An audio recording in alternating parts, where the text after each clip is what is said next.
ರಾಜ್ಕುಮಾರ ಅಮೇರಿಕಕ್ಕೆ ಹೊಂಟಿದ್ದಾನೆ.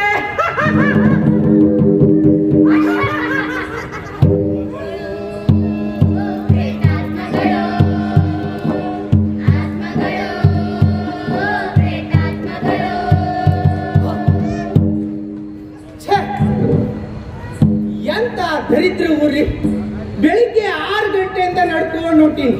ಒಂದು ಬಸ್ ಇಲ್ಲ, ಏನಿಲ್ಲ.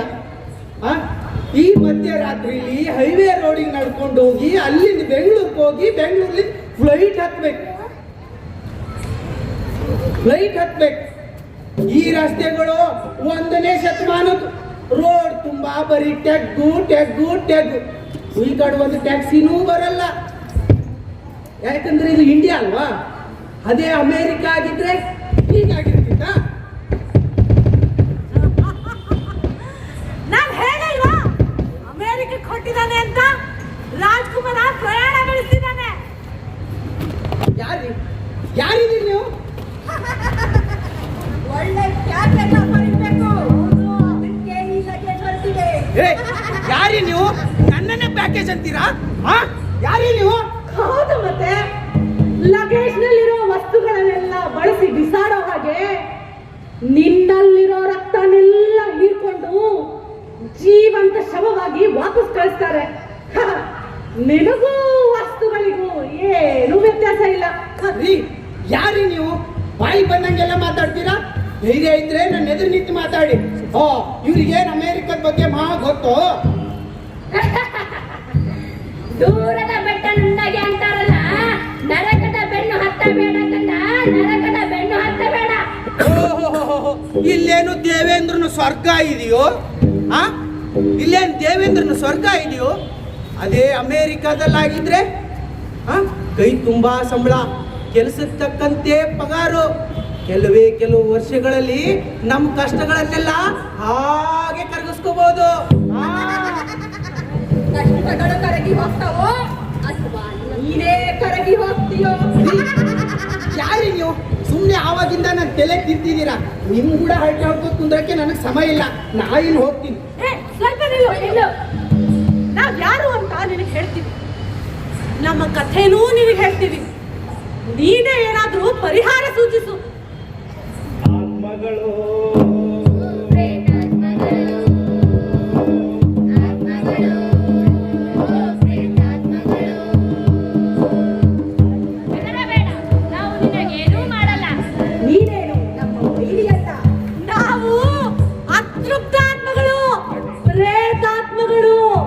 ಪ್ರೇತಾತ್ಮಗಳಾಗಿ ಸುತ್ತಾಡ್ತಾ ಇದ್ದೀವಿ. ನೀನೇ ಏನಾದ್ರೂ ಪರಿಹಾರ ಸೂಚಿಸು. ನಾನು ಹೋಗ್ಬೇಕು. ನನಗೆ ಬಸ್ ಮಿಸ್ ಆಗುತ್ತೆ. ಭವಿಷ್ಯನ ಮಿಸ್ ಆಗಿದೆ. ಬಸ್ಗೆ ಯೋಜನೆ ಮಾಡ್ತೀಯ ನೋಡು. ನಮ್ಮ ಆತ್ಮಕ್ಕೆ ಶಾಂತಿ ಇಲ್ಲ, ನೀನೇ ಶಾಂತಿ ತರಬೇಕು. ನಾನೇನ್ ಶಾಂತಿ ಕೊಡ್ಲಿ? ದಯವಿಟ್ಟು ನನ್ನನ್ನು ಬಿಟ್ಬಿಡಿ. ನಾನು ಹೋಗ್ಬೇಕ್ರಿ, ಲೇಟ್ ಆಗತ್ತದ. ನೋಡು, ಇಲ್ಲಿಗೆ ಬಂದವ್ರು ಎಲ್ಲರೂ ಓಡ್ ಹೋಗ್ತಾ ಇದ್ದಾರೆ. ನೀನಾದ್ರೂ ನಮಗೊಂದು ಗತಿ ಕಾಣು. ನಾನ್ ಏನ್ ಗತಿ ಕಾಣಿಸಲ್ರಿ?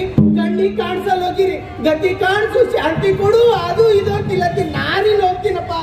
ಅರೆ, ನೋಡು, ನೀನೊಬ್ಬ ಒಳ್ಳೆ ಮನುಷ್ಯ. ನೀನು ಒಳ್ಳೆ ಮನಸ್ಸಿಂದ ನಮಗ್ ನೋಡೋ ಪ್ರಯತ್ನ ಪಡು. ಖಂಡಿತ ನಾವು ಕಾಣಿಸ್ತೀವಿ ನಿಮ್ಗೆ.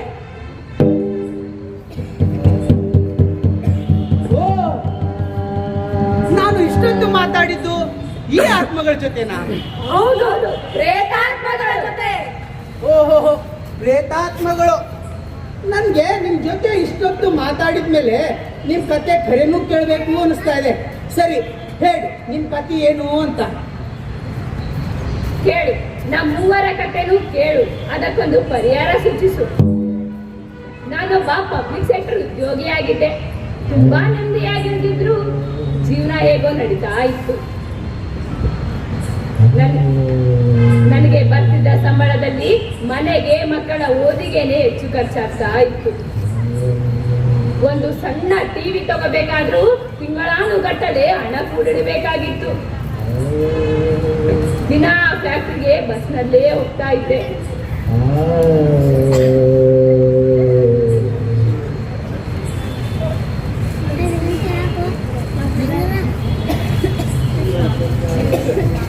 ಜೀವನ ಸಂಪೂರ್ಣವಾಗಿ ನಾಶವಾಗೋಕೆ ಒಂದು ಪ್ರಿವಿಲೇಜ್ ನಾಂದಿ ಆಡ್ತು. ಈಸಿ ಓನರ್ಶಿಪ್ ಪ್ಲಾನ್ ಬಡ್ಡಿ ಇಲ್ಲ, ಕೇವಲ ಸರ್ವಿಸ್ ಚಾರ್ಜ್ ಮಾತ್ರ ಅಂತ ಹೇಳಿ ನನ್ನನ್ನು ಮಳೆಗೊಳಿಸಿ ನನ್ನ ತಲೆಗೆ ಒಂದು ಲೋನ್ ಕಟ್ಟೇ ಬಿಟ್ರು.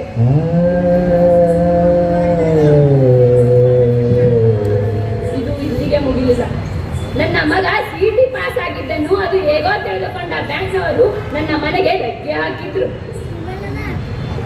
ನಿಮ್ಮ ಮಗನನ್ನು ಐಟಿ ಬ್ಯಾಂಕ್ಗೆ ಸೇರಿಸಿ ಒಳ್ಳೆ ಫ್ಯೂಚರ್ ಇದೆ, ದೊಡ್ಡ ಕೆಲಸ ಸಿಗುತ್ತೆ, ಅವನ ಭವಿಷ್ಯ ಮುಖ್ಯ ಅಂತೆಲ್ಲ ಹೇಳಿ ನನ್ನನ್ನು ಮರಳುಗೊಳಿಸಿ ಮತ್ತೊಂದು ಲೋನ್ ನನ್ನ ತಲೆಗೆ ಕಟ್ಟೇ ಬಿಟ್ರು. ಹೀಗೆ ಒಟ್ಟೊಟ್ಟಿಗೆ ಎರಡೆರಡು ಸಾಲದ ನಡುವೆ ನಾವು ಸಿಲುಕಿಕೊಂಡಿದ್ದ ಮಗನಿಗೆ ಕೆಲಸ ಸಿಕ್ಕಿದ ಮೇಲೆ ನೂಸಿರಾಡಬಹುದು ಎಂದುಕೊಂಡೆ. ತಿಂಗಳಿಗೆ 30,000 ಸಂಬಳ. ಕೆಲಸಕ್ಕೆ ಅಂತ ಅಮೇರಿಕಾಗೆ ಹೋದ.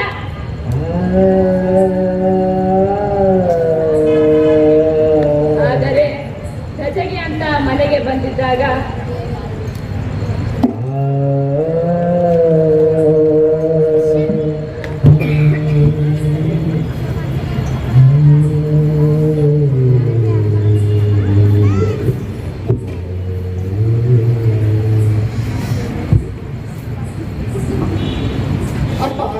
ಹೇಗಿದೀಯಪ್ಪ?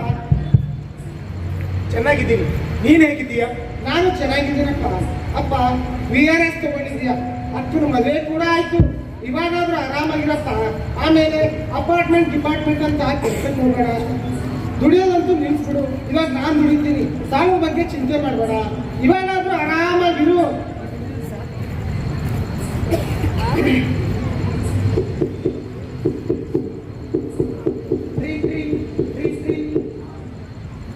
Hello, good morning sir. Good morning sir. Central plan bank sir, bank ಇಂದ ಮಾತಾಡ್ತಾ ಇದ್ದೀವಿ ಹೇಳಿ. ಸರ್. ಸೆಂಟ್ರಲ್ ಪ್ಲಾನ್ ಮಾಡಿದ್ದೀವಿ. ಫಸ್ಟ್ 100 ಮೆಂಬರ್ಸ್ಗೆ ಸೆಲೆಕ್ಟ್ ಮಾಡಿದ್ದೇವೆ. ಅದರಲ್ಲಿ ನೀವು ಒಬ್ರು sir. Up to 20 lakh loan ಕೊಡ್ತಾ ಇದ್ದೀವಿ sir. Sir, up to 20 lakhs interest rate sir. Sir, details ಎಲ್ಲ ಎಕ್ಸಿಕ್ಯೂಟಿವ್ ಬಂದು ತಿಳಿಸ್ತಾರೆ. ಇಮಿಡಿಯೇಟ್ಲಿ ನಿಮ್ಮ ಮನೆಗೆ ಬರ್ತಾರೆ sir. Thank you sir. Have a nice day sir. ನೀನು ಮನೆ ಸಾಲ ಕೊಡ್ತಾರಂತ? ಹೌದಪ್ಪ, ಮನೆ ಸಾಲ ಕೊಡ್ತಾರಂತ 20 ಲಕ್ಷದವರೆಗೂ. ಸಾಲದ ಮಳೆ, ಆದಾಯದ ಬರ, ಎಂತಹ ಕಾಲ ಬಂತು.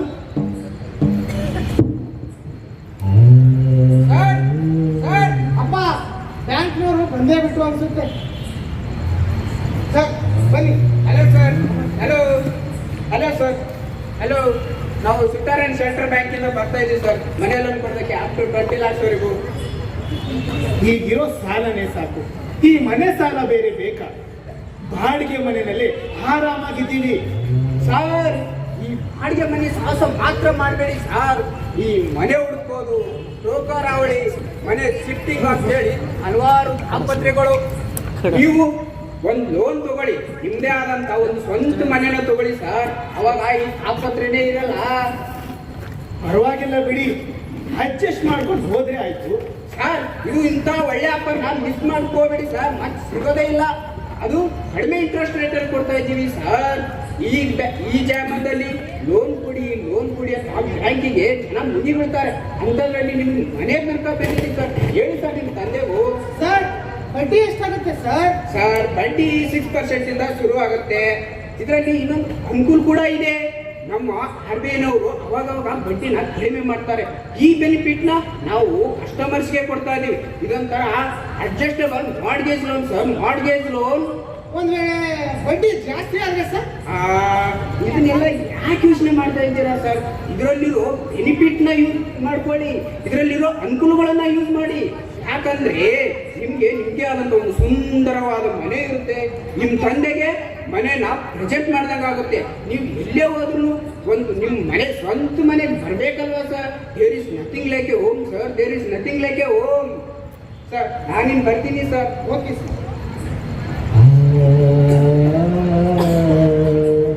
ಮನೆ ಕಟ್ಟಿಸುವಾಗಲೇ ಆಫರ್ಗಳ ದಾಳಿ, ಇನ್ಸ್ಟಾಲ್ಮೆಂಟ್ ಅಂತೆ, ಲೆಟರ್ ಪೇಮೆಂಟ್, ಇದನ್ನು ತಗೊಂಡ್ರೆ ಅದು ಅರ್ಧ ರೇಟಿಗೆ, ಅದನ್ನು ತೆಗೆದುಕೊಂಡ್ರೆ ಇದು ಅರ್ಧ ರೇಟಿಗೆ, ಕಾರಿಗೆ ಸಾಲ, ಫರ್ನಿಚರ್ಗೆ ಸಾಲ, ಸೋಲಾರ್ಗೆ ಸಾಲ. ನಮ್ಗೇನು ಬೇಕು ಅನ್ನೋದನ್ನ ನಾವು ನಿರ್ಧಾರ ಮಾಡಲೇ ಇಲ್ಲ. ಕಾಲು ಹಾಸಿಗೆ 2ರಷ್ಟು ಚಾಚಿ ಹೋಯಿತು. ಹೊಸ ಮನೆಯಲ್ಲಿ ವಾಸ ಮಾಡೋದಕ್ಕೂ ಶುರು ಮಾಡಿದ್ವಿ. ಒಂದು ದಿನ ಬ್ಯಾಂಕ್ನವರು ಬಂದು ಮಂತ್ಲಿ ಇನ್ಸ್ಟಾಲ್ಮೆಂಟ್ ಕಟ್ಟಿ ಅಂತ ವಾದನೆಗಳಿಂದ ಒತ್ತಾಯ ಮಾಡ್ತಾ ಇದ್ರು. ಇಲ್ಲ, ಬೇಗ ಕಟ್ಟಿ, ಇಲ್ಲ ಅಂದ್ರೆ ತುಂಬಾ ತೊಂದರೆ ಆಗುತ್ತೆ ಅಂದ್ರು. ಅದಾದ 1-2 ತಿಂಗಳ ಮನೆ ಖರ್ಚಿಗೂ ಹಣ ಬರಲಿಲ್ಲ. ನನ್ನ ಮಗನಿಗೆ ಫೋನಲ್ಲಿ ಹೇಳಿದಾಗ ಸ್ವಲ್ಪ ತೊಂದರೆ ಇದೆಯಪ್ಪ, ವ್ಯವಸ್ಥೆ ಮಾಡ್ತೀನಿ ಅಂದ. ಆಮೇಲೆ ಫೋನ್ ಕೂಡ ನಿಂತು ಹೋಯ್ತು. ಒಂದು ದಿನ ಅಂತೂ ಗುಂಡಾಗಳು ಮನೆಗೆ ಬಂದ್ಬಿಟ್ರು. ಹಲೋ, ಯಾರಿದ್ದೀರಾ ಮನೆಯಲ್ಲಿ? ಹಲೋ, ಯಾರಿದ್ದೀರಿ ಮನೆಯಲ್ಲಿ? ಯಾರಿದ್ದೀರಿ ಮನೆಯಲ್ಲಿ? ಲೊಕೇಶನ್ ಯಾರಿದೆ? ನಾನೇ. ನೀವ್ಯಾರು? ಮನೆ ಸಲ ಕಟ್ಟೋದವನ? ನೀವ್ಯಾರು? ನೀವೇನು ನನ್ನನ್ನ ಕೇಳೋದು? ನಾಲಿಗೆ ಮೇಲೆ ಬಿಗಿಡ್ ಮಾತಾಡೋ. ನಾವು ಬ್ಯಾಂಕ್ ಸಾಲ ವಸೂಲಿ ಮಾಡಕ್ ತಂಡ ನಮ್ದು. ಬೇರೆ ಮನೆಯಿಂದ ಹೊರಗಡೆ ಹೋಗ್ಬೇಕಾ? ಎಷ್ಟು ದಿನ ಸರಿಯಾಗಿ ಕಟ್ಟಿದ್ದೀವಲ್ಲ, ಮಧ್ಯೆ ಸ್ವಲ್ಪ ತೊಂದರೆ ಆಗಿದೆ. ನನ್ನ ಮಗ ಎಲ್ಲ ವ್ಯವಸ್ಥೆ ಮಾಡ್ತೀನಿ ಅಂತ ಹೇಳಿದ್ದಾನೆ. ಯಾವಾಗ ಮಾಡೋದು? ಕೈತ ಕುಂತೋಗಿ ಆಗಲ್ಲ. ಬೇಗ ಕಟ್ತೇನೆ, ಮತ್ತೆ ಹೊರ ಹಾಕ್ಬೇಕಾ? ನೋಡಿ, ದಯವಿಟ್ಟು ಕೈ ಮುಗಿದು ಕೇಳ್ಕೊತೀನಿ. ನನ್ನ ಮಗ ಎಲ್ಲ ಸೆಟಲ್ ಮಾಡ್ತೀನಿ ಅಂತ ಹೇಳಿದ್ದಾನೆ. ಪ್ಲೀಸ್, ಮುಂದಿನ ವಾರ ನನ್ನ ಮಗ ಬರ್ತಾನೆ. ಸರಿ, ಮುಂದಿನ ವಾರ ಆಗಿಲ್ಲ ಅಂದ್ರೆ ನಿನ್ನ ಸೇರಿಸಿ ಮನೆಯಲ್ಲಿರೋದೆಲ್ಲ ಹೊರಗಡೆ ಕೊಡುತ್ತೆ. ಈಗ 500 ರೂಪಾಯಿ ಕೊಡು. ಯಾಕೆ? ಯಾಕಂದ್ರೆ ಯಾಕೆ ಖರ್ಚಿ ಬೇಕಿಲ್ಲ ಬಂದಿದ್ದು? ಅಯ್ಯೋ ಅಯ್ಯೋ ಅಯ್ಯೋ ಅಯ್ಯೋ ಅಯ್ಯೋ ಅಯ್ಯೋ ಅಯ್ಯೋ ಅಯ್ಯೋ. ಮುಂದಿನ ವಾರ ಮತ್ತೆ ಬರ್ತೀವಿ. ಹಣನ ರೆಡಿ ಮಾಡಿ ಇಟ್ಕೋ. ಸರ್,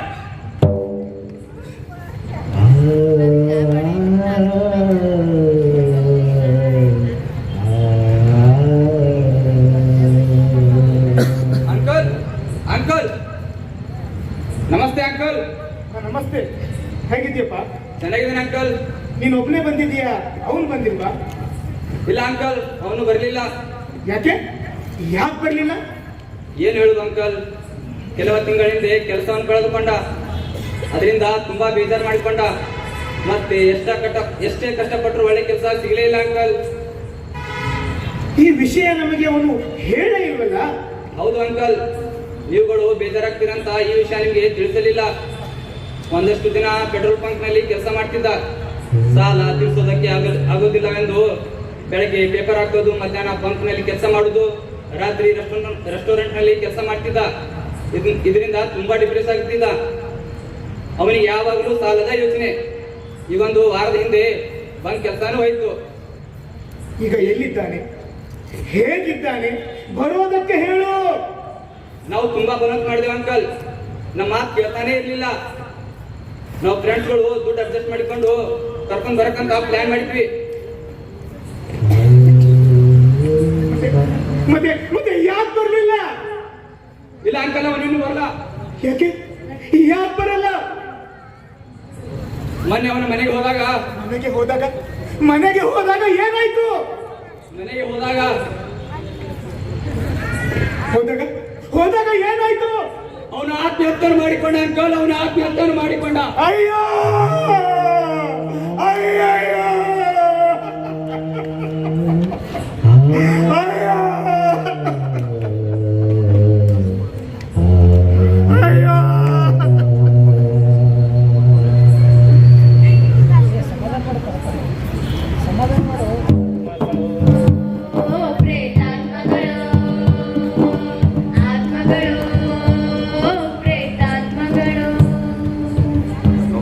ಈ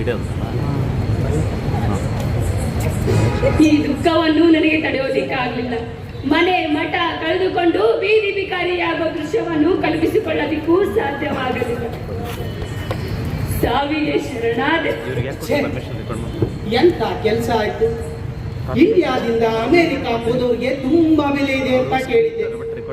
ಆದ್ರೆ ನಿನ್ ಕಥೆನ ಕೇಳಿದ್ರೆ ಪರಿಸ್ಥಿತಿ ಬೇರೆನೇ ಇದೆ ಅನಿಸುತ್ತೆ. ಯಾರೋ ಒಂದಿಬ್ರು ಉದ್ಧಾರ ಆಗಿರೋ ಕಥೆನ ಮುಂದಿಟ್ಕೊಂಡು ಎಲ್ಲರೂ ಹೀಗೆ ಆಗ್ತಾರೆ ಅಂತ ಕಥೆ ಕಟ್ತಾರೆ. ಅದನ್ನ ನಂಬ್ಕೊಂಡು ಅದ್ರ ಹಿಂದೆ ಹೋದ್ರೆ ಕೊನೆಗೆ ಇದೇ ಗತಿ. ಸರಿ, ನಿಂದೇನ್ ಕತೆ? ನಾನು MSc ಮಾಡಿದ್ದೆ. ನಾನು ಮಾಡಿರೋ MScಗೆ ಬೆಲೆನೇ ಇರಲಿಲ್ಲ. ಕೆಲಸಕ್ಕಾಗಿ ಆ ಕಡೆ ಈ ಕಡೆ, ಕೊನೆಗೆ ಒಂದು ಕಾಸೆ, ಸಂಬಳ ತುಂಬಾ ಕಡಿಮೆ, ಮನೆಯಲ್ಲಿ ಬಡತನ, ತಂಗಿಗೂ ತಮ್ಮನಿಗೂ ಓದಿಸ್ಬೇಕು. ಅಪ್ಪನ ವಯಸ್ಸಾದ್ರೂ ಕೂಡ ಕ್ಲರ್ಕ್ ಆಗಿ ಕೆಲಸ ಮಾಡ್ತಿದ್ರು. ಇಂಥ ಪರಿಸ್ಥಿತಿಯಲ್ಲಿ ಇರ್ಬೇಕಾದ್ರೇನೆ ನನ್ನ ಫ್ರೆಂಡ್ ಅಂಗಡಿಯಲ್ಲಿ ಕೆಲವೊಬ್ರು ಧರ್ಮರಾಯ ಇನ್ವೆಸ್ಟ್ಮೆಂಟ್ ಕಂಪನಿಯವರು ಅಂತ ಬರ್ತಾ ಇದ್ರು. ಇದರಲ್ಲಿ ಹಣ ಹಾಕಿ ತುಂಬಾ ಲಾಭ ಸಿಗುತ್ತೆ ಅಂತ ಹೇಳ್ತಾ ಇದ್ರು. ನಾನು ಅದ್ರ ಬಗ್ಗೆ ಹೆಚ್ಚಿನ ಗಮನ ಹರಿಸ್ತಿರ್ತೀನಿ. ಆದ್ರೆ ಒಂದಿನ ಅವರು ಬಿಡ್ಲೇ ಇಲ್ಲ.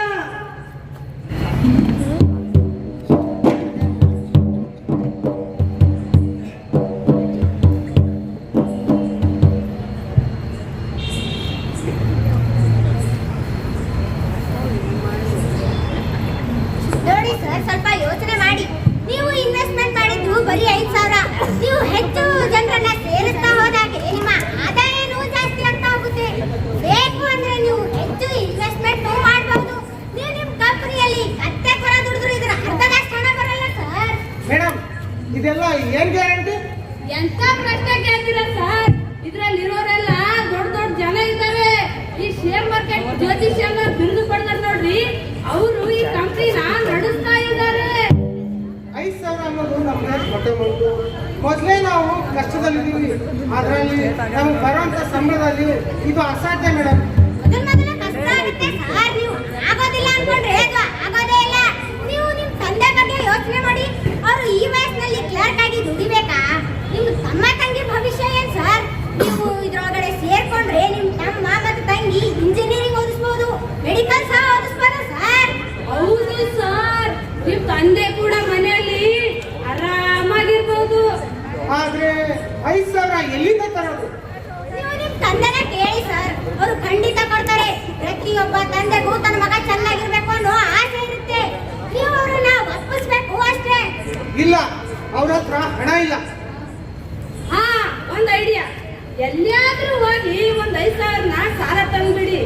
ಆಮೇಲೆ ನಿಮ್ ತಂದೆಗೆ ಆಶ್ಚರ್ಯ ಆಗೋ ರೀತಿ ಸಂಪಾದನೆ ಮಾಡಿ ಸರ್, ಸಂಪಾದನೆ ಮಾಡಿ. ಸಾಲನ? ನಾನು ಇದುವರೆಗೂ ಸಾಲನೇ ಮಾಡಿಲ್ಲ. ಹಾಗಾದ್ರೆ ನಿಮಗೆ ಖಂಡಿತ ಸಾಲ ಸಿಗುತ್ತೆ ಸರ್. ನೀವು ಒಂದು ತಿಂಗಳಲ್ಲಿ ನಿಮ್ಮ ಸಾಲನ ತೀರಿಸಿ ಬರೀ ಆದಾಯ ನೋಡ್ತಾ ಇರ್ಬೋದು.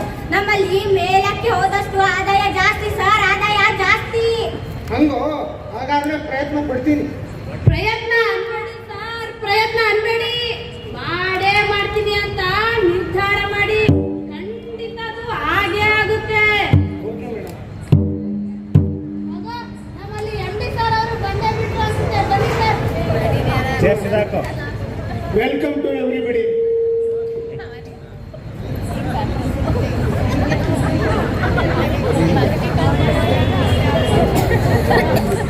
ಎಲ್ಲರಿಗೂ ನಮಸ್ಕಾರ.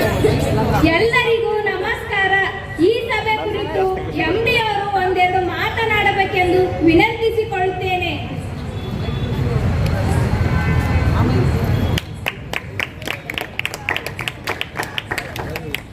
Welcome to everybody. ನಿಮ್ಮನ್ನೆಲ್ಲ ನೋಡಿದ್ರೆ ಬಹಳ ಸಂತೋಷವಾಗುತ್ತೆ. ಲೈಫ್ನಲ್ಲಿ ಸ್ವಂತ ಕಾಲ ಮೇಲೆ ನಿಲ್ಬೇಕು, ಚೆನ್ನಾಗಿ ಅರ್ನ್ ಮಾಡಬೇಕು, ಎಲ್ಲ ಸುಖನ ಅನುಭವಿಸಬೇಕು ಅಂತ ಬಂದಿದ್ದೀರಾ. We will help you. ನಮ್ಮ ಕಂಪ್ನಿನಲ್ಲಿ ಬ್ಯಾಂಕ್ ಎಂಪ್ಲಾಯೀಸ್, ರಿಟೈರ್ಡ್ ಆಫೀಸರ್ಸ್ ಎಲ್ಲರೂ ಇದ್ದಾರೆ. ನಮ್ಮ ಕಂಪ್ನಿ ಸೇರೋದ್ರಿಂದ ನಿಮ್ಮ ಭವಿಷ್ಯ ಉಜ್ವಲವಾಗುತ್ತೆ. ಈಗ ನಮ್ಮ ಕಂಪ್ನಿ ಎಕ್ಸ್ಪರ್ಟ್ ಮಹೇಶ್ವರಿ ಅವರು ಈ ಕಂಪನಿಯ ಬಗ್ಗೆ ಎಲ್ಲವನ್ನೂ ವಿವರಿಸ್ತಾರೆ. ಇದು ಯೂನಿಕ್ ವೇ ಆಫ್ ಅರ್ನಿಂಗ್. ಈ ರೀತಿ ನೆಟ್ವರ್ಕ್ ನಲ್ಲಿ ಮಾತ್ರ ಇನ್ಕಮ್ 5 10ರಷ್ಟು 25ರಷ್ಟು 125ರಷ್ಟು ಹೆಚ್ಚಾಗ್ತಾನೆ ಹೋಗುತ್ತೆ. ನೀವೇನಾದ್ರೂ ತಿಂಗಳಿಗೆ ಕನಿಷ್ಠ 5,000 ಹಾಕಿದ್ರೆ ಸಾಕು, ನಿಮಗೆ ತಿಂಗಳಿಗೆ 200 ರೂಪಾಯಿ ಆದಾಯ ಬರುತ್ತೆ. ನೀವೇನಾದ್ರೂ ಒಂದ್ 5 ಜನ ಕರ್ಕೊಂಡ್ ಬಂದ್ರೆ ಅವರಿಂದ ನಿಮಗೆ ತಲಾ 50 ರೂಪಾಯಿ ಆದಾಯ. ಅವರೆಲ್ಲ 5 ಜನ ಕರ್ಕೊಂಡ್ ಬಂದ್ರೆ ಅವರಿಗೂ ಮತ್ ನಿಮಗೂ ತಲಾ 50 ರೂಪಾಯಿ ಆದಾಯ.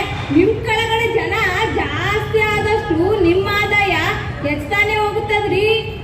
ನೀವು ಕೆಲವೇ ತಿಂಗಳಲ್ಲಿ ಲಕ್ಷಾಂತರ ರೂಪಾಯಿ ದುಡಿಬಹುದು. ನಿಮ್ಗೆ ಏನೇನ್ ಬೇಕು ಎಲ್ಲವನ್ನು ತಗೋಬಹುದು. ಇದನ್ನ ಕೇಳಿ ನಮಗೆ ಆಶ್ಚರ್ಯವಾಗ್ಬೋದು, ಅಸಾಧ್ಯನೂ ಅನ್ಸ್ಬೋದು. ಬೇಕಾದ್ರೆ ನಮ್ಮ ಕಂಪ್ನಿ ಬಗ್ಗೆ ಸುಮಾ ಅವರ ವೈಯಕ್ತಿಕ ಅನುಭವ ಕೇಳೋಣ. ಎಲ್ರಿಗೂ ನಮಸ್ಕಾರ. ನನ್ನ ಹೆಸರು ಸುಮಾ. ನಾನು ಡಿಗ್ರಿ ಮುಗಿಸಿ ಸಣ್ಣ ಬಿಸ್ನೆಸ್ ಮಾಡ್ತಿದ್ದೆ. ಒಂದು ಪೆಟ್ ಅಂಗಡಿ ಕೂಡ ಇತ್ತು.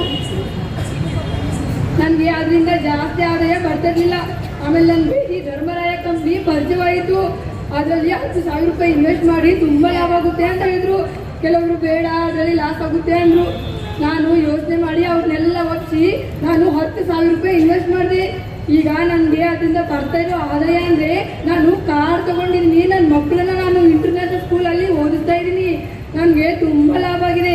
ನೀವು ಈ ಕಂಪ್ನಿಲಿ ಸೇರ್ಕೊಳ್ಳಿ, ನಿಮಗೂ ತುಂಬ ಲಾಭ ಆಗುತ್ತೆ. ಏನು ಯೋಚನೆ ಮಾಡಬೇಡಿ. ಇದರಿಂದ ಈಗ ನನ್ನ ಜೀವನ ತುಂಬ ಚೆನ್ನಾಗಿ ನಡೀತಿದೆ. ನಮಸ್ಕಾರ. ನಮಸ್ಕಾರ. ನನ್ನ ಹೆಸರು ರಾಜು ಅಂತ. ನಾನು ಮೊದಲು ಬ್ಯಾಂಕಲ್ಲಿ ಕೆಲಸ ಮಾಡ್ತಾ ಇದ್ದೆ. ಬೆಳಿಗ್ಗೆಯಿಂದ ರಾತ್ರಿವರೆಗೂ ದುಡಿತಾ ಇದ್ದೆ. ಅಲ್ಲಿ ಏನು ಸಿಗಲಿಲ್ಲ.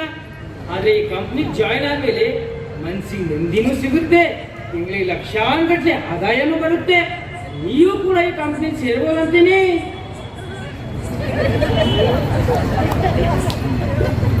ಹೇಳಿದ್ರಲ್ಲ, ಎಲ್ಲರ ಅನುಭವವನ್ನು ಹೇಳೋದಕ್ಕೆ ಸಮಯವಿಲ್ಲ. ಕಂಪ್ನಿ ಸೇರಿದ ಮೇಲೆ ನಿಮಗೆ ಎಲ್ಲ ಅನುಭವ ಆಗುತ್ತೆ. ನೀವು ಚೆನ್ನಾಗಿರ್ಬೇಕು, ಚೆನ್ನಾಗಿ ಅರ್ನ್ ಮಾಡಬೇಕು ಅನ್ನೋದೇ ನಮ್ಮ ಆಸೆ. Wish you all good luck. ಈಗ ನನಗೆ ಸ್ವಲ್ಪ ಮೀಟಿಂಗ್ ಇದೆ, ಹೋಗ್ಬರ್ತೀನಿ.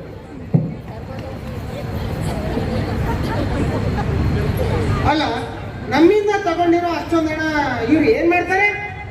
ಅವರು ಮೊದಲು ದೊಡ್ಡ ದೊಡ್ಡ ಕಂಪ್ನಿಗಳಿಗೆ ಲೋನ್ ಕೊಡ್ತಾ ಇದ್ರು. ಅದರಿಂದ ತುಂಬಾ ಬಡ್ಡಿಯನ್ನು ಬರ್ತಾ ಇರಲಿಲ್ಲ. ಈಗ ಶೇರ್ ಮಾರ್ಕೆಟ್ ಬೂಮ್ ಇದೆ, ಇದ್ರೊಳಗಡೆ ಇನ್ವೆಸ್ಟ್ ಮಾಡ್ತಾ ಇದ್ದಾರೆ. ಸಿಕ್ಕಾಪಟ್ಟೆ ಲಾಭನೂ ಇದೆ ಸರ್. ಹೌದು ಸರ್, ಮೊನ್ನೆ ಅಂತ 2 ದಿನದಲ್ಲಿ 150% ಲಾಭ ಬಂದಿದೆ. ಈ ಶೇರ್ ಮಾರ್ಕೆಟ್ ಒಂಥರ ಸಾಗರ ಇದ್ದಾಗೆ, ಎಷ್ಟು ಹಾಕಿದ್ರು ಸಾಕಾಗಲ್ಲ. ನೋಡಿ, ಬೇಗ ಬೇಗ ಮೆಂಬರ್ಸ್ ಮಾಡಿಸಿ.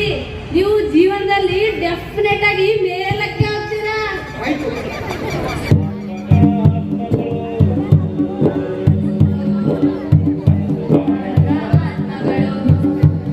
ನನ್ನ ಸ್ನೇಹಿತರು, ಚಿಕ್ಕಪ್ಪ, ದೊಡ್ಡಪ್ಪ, ಹೊಸಬರು ಎಲ್ಲರನ್ನೂ ಸೇರಿಸ್ಬೇಕು. 1-2 ತಿಂಗಳು ಅವ್ರು ಹೇಳಿದ ಹಾಗೆ ಹಣನೂ ಬಂತು. ಖುಷಿಯಿಂದ ಮತ್ತಷ್ಟು ಜನರನ್ನೂ ಸೇರಿಸ್ಬೇಕು. ಆದರೆ ಒಂದು ದಿನ ಶೇರ್ ಮಾರ್ಕೆಟ್ ಬಿದ್ದೋಯ್ತು. ಕಂಪನಿ ದಿವಾಳಿಯಾಗೋಯ್ತು. ಡೈರೆಕ್ಟರ್ಗಳೆಲ್ಲ ಕೈ ಎತ್ತು ಬಿಟ್ರು. ನಾನು ಸೇರಿಸಿದವರೆಲ್ಲ ನಮ್ಮ ಮನೆಗೆ ಬರೋದಕ್ಕೆ ಶುರು ಮಾಡಿದ್ರು. ಕೆಲವರಂತೂ ಗಲಾಟೆ ಮಾಡಿ ಮುಡಿಯೋದಕ್ಕೆ ಬಂದರು. ಸಂಬಂಧಿಕರ ನಡುವೆ ಸಂಬಂಧ ಹಾಳಾಗಿ ಹೋಯಿತು. ಅವಮಾನದಿಂದ ನಮ್ಮಪ್ಪ ಮನೆಯಿಂದ ಹೊರಗೆ ಬರೋದನ್ನೇ ನಿಲ್ಲಿಸ್ಬಿಟ್ರು. ನಾನಂತೂ ಯಾವ ರೀತಿಯಿಂದಲೂ ಹಣ ಹಿಂದಿರುಗಿಸಕ್ಕೆ ಸಾಧ್ಯವೇ ಇರಲಿಲ್ಲ. ನಮ್ಮಪ್ಪನ ಮುಖ ನೋಡ್ಲಾರ್ದೆ ನಾನು ಸಾವಿನ ಮೊರೆ ಹೋದೆ. ಅಲ್ರಿ, ಈ ಶೇರ್ ಮಾರ್ಕೆಟಿಂಗ್ ಬೂಮ್ ಅಂತಾರೆ, ದಿನೇ ದಿನೇ ಹೆಚ್ಚಾನೇ ಇತ್ತು. ಆದ್ರೆ ಯಾಕೆ ಬಿತ್ತು ಅಂತೀನಿ. ನೀನು ಇಂಜಿನಿಯರಿಂಗ್ ಕೋರ್ಸ್ ಬಿಟ್ಟು ಅರ್ಥ ಇತ್ತ ಕಂಡ್ಬಿಟ್ಟು ನೋಡಿಲ್ಲ. ಇಂಜಿನಿಯರಿಂಗ್, IT, BT ಇವೇ ನಿಮ್ ಪ್ರಪಂಚ. ಸುತ್ತಮುತ್ತ ಅಲ್ಲೋಲ ಕಲ್ಲೋಲ ಆದ್ರೂ ಗೊತ್ತಾಗಲ್ಲ ಅಂತೀನಿ. ಪ್ರವಾಹ ಬಂದ್ರು ಅದೇ IT ಹುಲ್ಲು ಕಡ್ಡಿಯನ್ನು ಹಿಡಿದುಕೊಂಡು ತೇಲೋದಿಕ್ಕೆ ನೋಡ್ತೀರಾ. ನಿನಗೆ ನನ್ನ ಕತೆ ಹೇಳಿದ್ರೆ ಜ್ಞಾನೋದಯ ಆಗುತ್ತೆ ಅನ್ಸುತ್ತೆ. ಸರಿ, ನೀನು ಹೇಳ್ಬಿಡು, ಕೇಳೇ ಬಿಡ್ತೀನಿ. ನಮ್ದೊಂಥರ ಹೈ-ಫೈ ಫ್ಯಾಮಿಲಿ. ಎಲ್ಲರೂ ಅಮೇರಿಕದಲ್ಲಿ ಇರ್ತಾರೆ, ಇಲ್ಲ ಅಮೇರಿಕದಲ್ಲಿರೋರ್ನೇ ಮದುವೆ ಆಗ್ತಾರೆ. ನಾನು 108 ಕನಸುಗಳನ್ನ ಕಂಡಿದ್ದೆ. ಅಮೆರಿಕಕ್ಕೆ ಹೋಗ್ಬೇಕು ಅಂತ. ಹಾಗೇನೆ ಮನಿ ಸಿಂಕ್ ಫೈನಾನ್ಸ್ ಕಂಪನಿಯ ಮ್ಯಾನೇಜರ್ ಜೊತೆ ನನ್ನ ಮದುವೆ ಆಯ್ತು. ಅವರು ಅಮೆರಿಕದಲ್ಲಿ ಇರ್ತಾರೆ, ದೊಡ್ಡ ಕಂಪನಿಯ ಮ್ಯಾನೇಜರ್. ಮದುವೆ ಏನೋ ಅದ್ಧೂರಿಯಾಗಾಯ್ತು. ಕೆಲ ದಿನಗಳ ನಂತರ ನನ್ನ ಅಮೆರಿಕಕ್ಕೆ ಕರ್ಕೊಂಡು ಹೋಗೋರಿದ್ರು. ಆದ್ರೆ ಒಂದು ದಿನ ಫೋನ್ ಮಾಡಿ ಅಮೆರಿಕದಲ್ಲಿ ನಡೆದಿದ್ದನ್ನೆಲ್ಲ ಹೇಳಿದ್ರು. ಏನ್ ಹೇಳಿದ್ರು?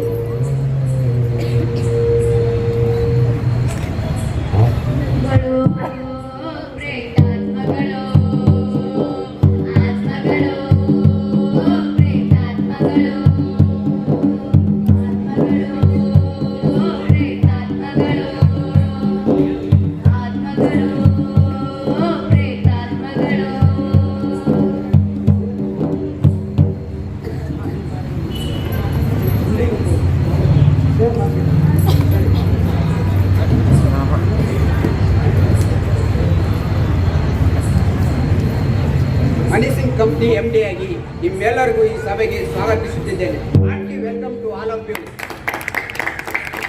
ಇದು ತುಂಬಾ ಮುಖ್ಯವಾದ ಸಭೆಯಾಗಿದೆ. ಅದಕ್ಕೆ ನಿಮ್ಮೆಲ್ಲರನ್ನ ಇಲ್ಲಿ ಕರೆದಿರೋದು. ನಮ್ಮ ಸಮಸ್ಯೆ ಏನಪ್ಪಾ ಉದ್ದೇಶ ಅಂದ್ರೆ, ಇವಾಗ ಕೆಲಸ ಇರೋರಿಗೆ ಮತ್ತು ಆಸ್ತಿ ಆಧಾರ ಇರೋರಿಗೆಲ್ಲ ಸಾಲ ಕೊಟ್ಟಿದ್ದಾಯ್ತು. ಆದ್ರೂ ನಮ್ಮ ಹತ್ರ ಇನ್ನೂ ಹೆಚ್ಚೆಚ್ಚು ಬಂಡವಾಳ ಹಾಗೆ ಬಿದ್ದಿದೆ. ಅದನ್ನ ಏನ್ ಮಾಡೋದು ಅಂತಾನೆ ಗೊತ್ತಾಗ್ತಿಲ್ಲ. ಅದಕ್ಕೆ ನಿಮ್ಮಿಬ್ಬರನ್ನ ಇಲ್ಲಿ ಸಭೆ ಕರೆದಿರೋದು. ಏನಂತೀರಿ ಸರ್, ಕೆಲಸ ಆಸ್ತಿ ಇದ್ದವ್ರಿಗೆ ಸಾಲ ಕೊಟ್ಟಿರೋದೆಲ್ಲ ಹಳೆ ಕಾಲ. ಇವಾಗ ನೋಡಿ, ಸರ್ವೇ ಸಾಮಾನ್ಯವ್ರು ಎಲ್ರಿಗೂ ಸಾಲ ಕೊಡ್ರಿ ಅಂತೀನಿ ನಾನು. ಹೌದೇನ್ರಿ? ನೀವೇನಂತೀರಿ? ಈಗ ಈ ರಿಯಲ್ ಎಸ್ಟೇಟ್ ಮೇಲಕ್ಕೆ ಹೋಗೋ ಕಾಲ. ಈ ರಿಯಲ್ ಎಸ್ಟೇಟ್ಗೆ ದುಡ್ಡು ಹಾಕೋಣ ಸರ್, ದುಡ್ಡು ಹಾಕೋಣ. ಹಂಗೇನ್ರಿ? ಸರ್, ನಾನು ಹೇಳ್ತೀನಿ ಕೇಳಿ. ಪ್ರಾಪರ್ಟಿ ಡಾಕ್ಯುಮೆಂಟ್ ಮೇಲೆ ಕೊಡೋಣ. ಆ ಡಾಕ್ಯುಮೆಂಟ್ಸ್ ಇನ್ನೊಬ್ರಿಗೆ ಮಾರ್ಬಿಟ್ಟು 10 ದುಡ್ಡು ಮಾಡೋಣ ಸರ್. ಎಂಥ ಮೇಧಾವಿ ತಿಳಿಯರಿ ನಿಮ್ಮಿಬ್ಬರದು. ಈ ವರ್ಷದ ನೋಬೆಲ್ ಪ್ರೈಸ್ ನಾ ನಿಮ್ಗೆ ಕೊಡ್ತೀನಿ ಬಿಡ್ರಿ. ಆಯ್ತು, ನೀವ್ ಹೇಳ್ದಂಗೆ ಮಾಡೋಣ. ನಡೀರಿ, ಇವತ್ತಿನ ಕಾರ್ಯಕ್ರಮ ಇಲ್ಲಿಗೆ ಮುಗಿಸೋಣ. ಬನ್ನಿ ಬನ್ನಿ ಬೇಗ ಬನ್ನಿ ಸಾಲ ತಗೊಳ್ಳಿ. ಬನ್ನಿ ಬನ್ನಿ ಬೇಗ ಬನ್ನಿ ಸಾಲ ತಗೊಳ್ಳಿ. ಬನ್ನಿ ಬನ್ನಿ ಬೇಗ ಬನ್ನಿ ಸಾಲ ತಗೊಳ್ಳಿ. ಕೆಲಸ ಆಸ್ತಿ ದಾಖಲೆ ಬೇಡ, ಸಾಲ ತಗೊಳ್ಳಿ. ಸ್ವಂತ ಮನೆ ಕನಸಿದ್ರೆ ಲೋನ್ ತಗೊಳ್ಳಿ. ಆಧಾರ್ ಕಾರ್ಡ್ ಬೇಡ, ಪ್ಯಾನ್ ಕಾರ್ಡ್ ಬೇಡ, ಸಾಲ ತಗೊಳ್ಳಿ. ಮನುಷ್ಯ ಅಂತ ಇದ್ರೆ ಸಾಕು ಸಾಲ ತಗೊಳ್ಳಿ. ಮನುಷ್ಯ ಅಂತ ಇದ್ರೆ ಸಾಕು ಸಾಲ ತಗೊಳ್ಳಿ. ಮನುಷ್ಯ ಅಂತ ಇದ್ರೆ ಸಾಕು ಸಾಲ ತಗೊಳ್ಳಿ. ಬನ್ನಿ ಬನ್ನಿ ಬೇಗ ಬನ್ನಿ ಸಾಲ ತಗೊಳ್ಳಿ. ಬನ್ನಿ ಬನ್ನಿ ಬೇಗ ಬನ್ನಿ ಸಾಲ ತಗೊಳ್ಳಿ. ಆಧಾರ್ ಕಾರ್ಡ್ ಬೇಡ, ಪ್ಯಾನ್ ಕಾರ್ಡ್ ಬೇಡ, ಸಾಲ ತಗೊಳ್ಳಿ. ಬನ್ನಿ ಬನ್ನಿ ಬೇಗ ಬನ್ನಿ. ಹೀಗೆ ರಿಯಲ್ ಎಸ್ಟೇಟ್ ಬಿಸ್ನೆಸ್ ನಲ್ಲಿ ಬಹಳಷ್ಟು ದುಡ್ಡನ್ನ ಈ ಕಂಪನಿ ಲೂಟಿ ಮಾಡಿತ್ತು. ಅದರಲ್ಲಿ ನನ್ನ ಗಂಡ ಮ್ಯಾನೇಜರ್ ಆಗಿದ್ರು. 100 ಜನಕ್ಕೆ ಮೋಸ ಮಾಡಿದ ಈ ಕಂಪನಿ ಒಂದು ದಿನ ರಿಯಲ್ ಎಸ್ಟೇಟ್ ಬಿದ್ದು ಹೋಯ್ತು ಅಂತ ಮುಚ್ಕೊಂಡು ಹೋಯ್ತು. ಅಮೆರಿಕದಲ್ಲಿ ಇದ್ದ ನನ್ನ ಗಂಡ ಕಾಣೆಯಾಗ್ಬಿಟ್ಟ. ಇನ್ನು ನಾನು ಭಾರತದಲ್ಲಿ ಇರಕ್ಕಾಗದೆ, ಅಮೆರಿಕಕ್ಕೆ ಹೋಗಕ್ಕಾಗದೆ, ಯಾರಿಗೂ ಮುಖ ತೋರಿಸಕ್ಕಾಗದೆ ಕೊನೆಗೆ ಆತ್ಮಹತ್ಯೆ ಮಾಡ್ಕೊಂಡೆ. ನೋಡು, ಹೀಗೆ ಹೀಗೆ ಈ ಸ್ಮಶಾನಕ್ಕೆ ಬಂದಿದ್ದೀನಿ. ಇನ್ನು ಅದೆಷ್ಟು ಜನ ಈ ರೀತಿ ಸ್ಮಶಾನಕ್ಕೆ ಬರಬೇಕು ನೀನೇ ಹೇಳು. ನಮಗೆ ಹೇಗಾದ್ರೂ ಮಾಡಿ ಮುಕ್ತಿ ಕೊಡು. ನಾವು ಅನುಭವಿಸ್ತಾ ಇರೋದೇ ಸಾಕು. ಬೇರೆ ಯಾರಿಗೂ ಈ ಕಷ್ಟ ಬೇಡ, ನಮ್ಮ ವೈರಿಗೂ ಈ ಕಷ್ಟ ಬೇಡ. ದಯವಿಟ್ಟು ನೀನಾದರೂ ಪರಿಹಾರ ಸೂಚಿಸು. ಅತೃಪ್ತಿಯಿಂದ ಸುತ್ತಿ ಸುತ್ತಿ ಸಾಕಾಗೋಗಿದೆ. ಅವಮಾನ, ನೋವು, ನಿರಾಶೆಗಳಿಂದ ಎದೆ ಕುದೀತಾ ಇದೆ. ಈ ಬಿಸಿಯ ಬೇಗೆ ತಡ್ಕೊಳಕ್ಕಾಗ್ತಿಲ್ಲ. ಬೇಗ ಶಾಂತಿ ಕೊಡು. ಹೌದು, ಶಾಂತಿ ಕೊಡು, ಮುಕ್ತಿ ಕೊಡು. ಶಾಂತಿ ಕೊಡು, ಮುಕ್ತಿ ಕೊಡು. ಶಾಂತಿ ಕೊಡು, ಮುಕ್ತಿ. ನಿಮ್ಗಳಿಗೆ ಮುಕ್ತಿ ಕೊಡೋದು, ಶಾಂತಿ ಕೊಡೋದು ನಾನಲ್ಲ, ಈ ಕುಂತಿದಾರಲ್ಲ ಇವರೆಲ್ಲರೂ. ಅಭಿವೃದ್ಧಿ ಎಂಬ ಮುಖವಾಡವನ್ನ ಕಿತ್ತೆಸಿಬೇಕಾಗಿದೆ. ಕಾಂಚನನ ಕೈವಾಡವನ್ನ ತೋರಿಸಬೇಕಾಗಿದೆ. ಶ್ರೀಮಂತರು, ಲಾಭಕೋರರು, ಕಾರ್ಮಿಕರ, ಮಧ್ಯಮ ವರ್ಗದವರ ರಕ್ತನ ಹೀರಿ ಹೀರಿ ಲಾಭನ ಗಳಿಸ್ತಾ ಇದ್ದಾರೆ. ಆದ್ರೂ ಅವ್ರ ಲಾಭದ ಹಸಿವು ಇನ್ನೂ ನೀಗಿಲ್ಲ. ಜಾತಿ ಧರ್ಮ ಮತ ಕುಲ ಅಂತೇಳಿ ನಮ್ಮನ್ನೆಲ್ಲ ಅಂಧಕಾರದಲ್ಲಿ ಮುಳುಗಿಸಿದ್ದಾರೆ. ಆದ್ರೂ ಇವರ ಸಿಹು ಇನ್ನೂ ನೀಗ್ತಾ ಇಲ್ಲ. ನಾವುಗಳೆಲ್ಲ ಒಂದಾಗ್ಬೇಕು. ಹೌದು, ನಾವುಗಳೆಲ್ಲ ಒಂದಾಗ್ಬೇಕು. ಒಂದಾಗಿ ಈ ಕತ್ತಲೆಯನ್ನ ಭೇದಿಸಬೇಕು. ಈ ಕತ್ತಲೆಯನ್ನ ಭೇದಿಸಿ ಬೆಳಕನ್ನು ದೀವಿಗೆಯನ್ನ ಹಚ್ಚೋದು ನಿಮ್ಮೆಲ್ಲರ ಕರ್ತವ್ಯ. ಹೌದು, ನಿಮ್ಮೆಲ್ಲರ ಕರ್ತವ್ಯ. ಸರ್ವರಿಗೂ ಸಮಬಾಳು ಸರ್ವರಿಗೂ ಸಮಪಾಲು ಎಂಬ ನವಯುಗವಾಣಿ ಘೋಷಿಸಿದೆ ಕೇಳಿ. ಸರ್ವರಿಗೂ ಸಮಬಾಳು ಸರ್ವರಿಗೂ ಸಮಪಾಲು ಎಂಬ ನವಯುಗವಾಣಿ ಘೋಷಿಸಿದೆ ಕೇಳಿ. ಯುಗ ಯುಗದ ದಾರಿದ್ರ್ಯ ಭಾರದಿಂದೆಂಬಾಗಿ ಓಡಿಡುವ ಬಡ ಜನರೇ ಏಳಿರೈ ಏಳಿ. ಯುಗ ಯುಗದ ದಾರಿದ್ರ್ಯ ಭಾರದಿಂದೆಂಬಾಗಿ ಓಡಿಡುವ ಬಡ ಜನರೇ ಏಳಿರೈ ಏಳಿ. ಓಡಿಡುವ ಬಡ ಜನರೇ ಏಳಿರೈ ಏಳಿ. ಓಡಿಡುವ ಬಡ ಜನರೇ ಏಳಿರೈ ಏಳಿ. ಸರ್ವರಿಗೂ ಸಮಬಾಳು ಸರ್ವರಿಗೂ ಸಮಪಾಲು ಎಂಬ ನವಯುಗವಾಣಿ ಘೋಷಿಸಿದೆ ಕೇಳಿ.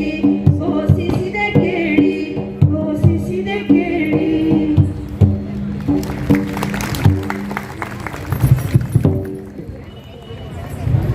ತುಂಬ ವಿಮರ್ಶಾತ್ಮಕವಾಗಿ ಸಂದೇಶವನ್ನು ಉಳ್ಳಂತಹ ಪ್ರೇತಾತ್ಮಕ